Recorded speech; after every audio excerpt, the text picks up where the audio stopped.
అలాగా తాత ఇప్పుడు గవర్నమెంట్ రైతులకి రైతు భరోసా అని ఇదని సహాయం చేస్తుంది కదా. గవర్నమెంట్ రైతులకు అండగానే ఉంది.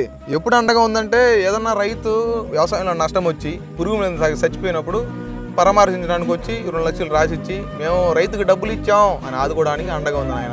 అంతకుమించి ఏమి లేదు. రైతు చచ్చిపోయిన తర్వాత అండగుంటే ఏమొస్తుంది ఆయన? బతుకున్నప్పుడు వాడికి ఏదైనా యూరియానో పాస్పేటో లేకపోతే మొక్కలో ఏదో తెచ్చిచ్చి బతకంటారు నాయన మా దేశాన్ని కాపాడమంటే రైతు కాపాడతాడు. ఫోటోలు దిగి ఫేస్బుక్లో యూట్యూబ్లో పెట్టుకొని నేను రైతుకి సాయం చేశాను, నేను పెద్ద గొప్పోడిని అని ఫీల్ అవ్వడానికి మాత్రమే ఉన్నారు వీళ్ళందరూ దేనికి పనికిరారు. అదేనైనా గవర్నమెంట్ ఉద్యోగులు కానీ ఒక నెల శాలరీ లేట్ అయిందంటే రోడ్డు మీదకి వచ్చి ధర్నాలు గిరణాలు అన్నీ చేస్తారు. కానీ ఒక రైతుకి నష్టం వచ్చిందిరా అని రోడ్డు మీదకి వచ్చి బతిమలాడుతూ ఉంటే ఆ రైతుని పోలీసు వాళ్ళు పట్టుకొని లాక్కుని ఈడ్చుకొని బయటకు వేస్తారు. అది రైతుకుండే వాల్యూ మన దేశంలో.